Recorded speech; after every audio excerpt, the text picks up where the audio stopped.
Welcome to another new episode of the Get Organised with DeCluttr Me podcast with myself, Shelina. I hope you're well wherever you are in the world. Today, we've got a topic that hits close to home for many of us. What to do with those well-intentioned but unwanted gifts. First and foremost, I want you to know that receiving an unwanted gift is perfectly normal. We've all been in situations where the gift we receive doesn't quite align with our tastes or needs. Often there is that feeling of guilt associated with receiving these gifts, which you don't like and will likely not use. All the love and kindness in giving the gift doesn't take away the burden that now rests on you and valuable real estate that is taking over in your home with these gifts. The important thing is how we handle it with grace, gratitude, and ultimately how we can prevent such situations from arising in the future. First, let's talk about what we're going to do. So let's first express gratitude. So when you receive an unwanted gift, the first step is to express your gratitude genuinely.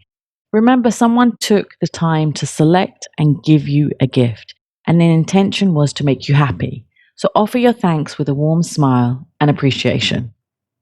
Number 2, keep it for now. Sometimes it's worth holding on to unwanted gifts for a while. Your tastes and needs can change over time, and what didn't resonate with you maybe last year might become valuable or cherished later. Designate a space to store these gifts so they don't clutter up your everyday space.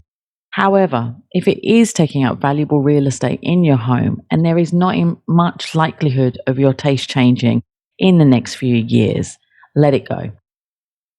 Number 3, let's talk about regifting. It's a delicate subject, but if you have an item in excellent condition that you know someone else would really appreciate, consider regifting it to them.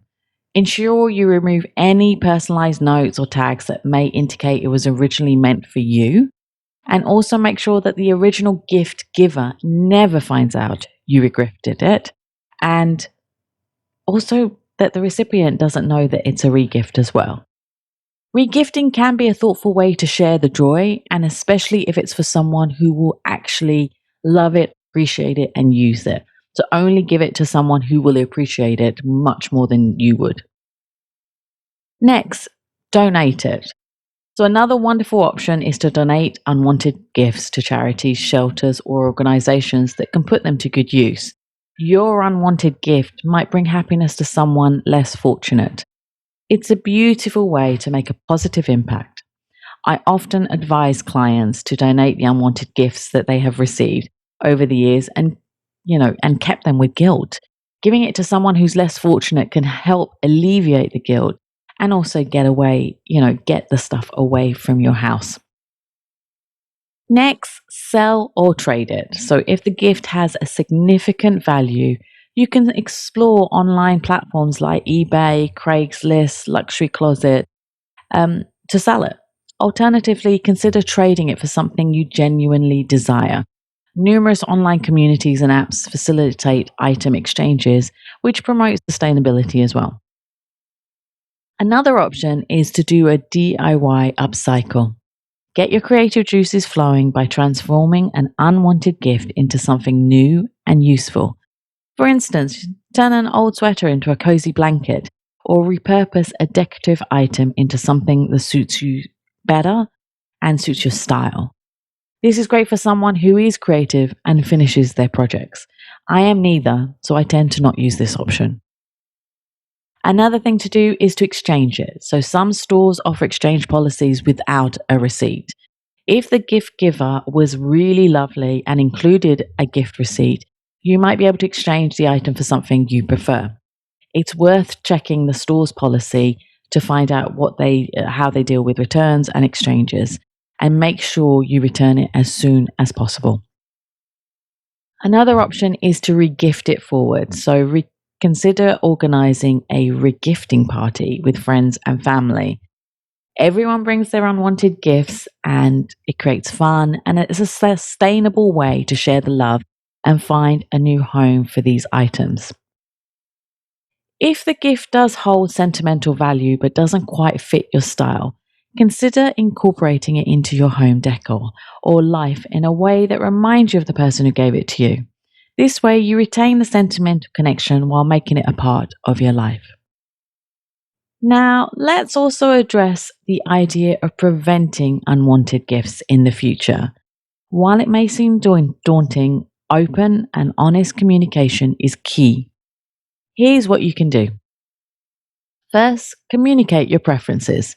If you find that you frequently receive gifts that don't align with your tastes, consider having a candid conversation with your loved ones.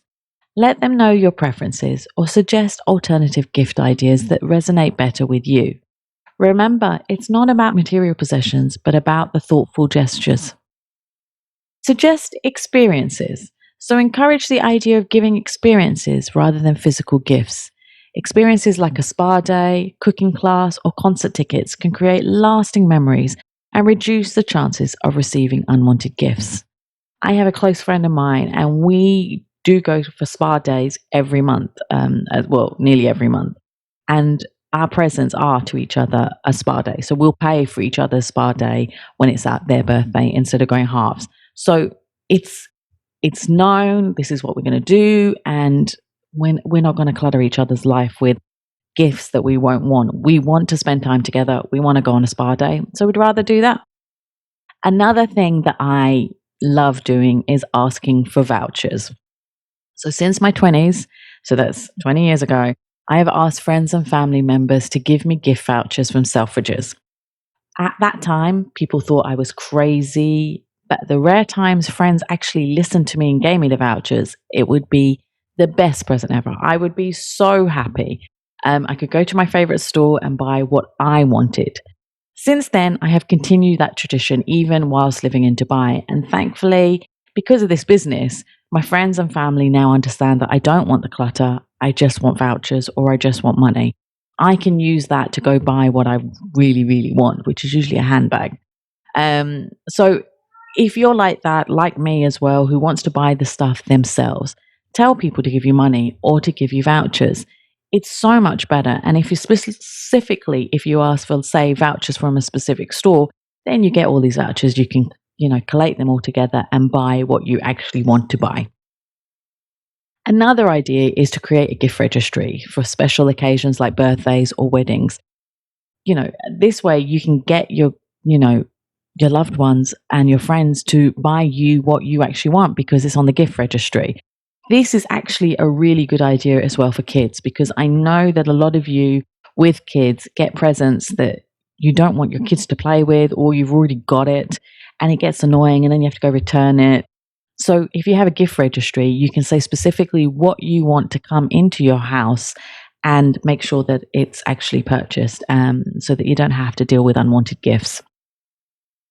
Finally, say your professional organizer, i.e. me, has advised you that you can't have any more gifts cluttering your life. Tell people that I have told you, as your organizer, that all you want is money or vouchers, and that will help reduce the clutter.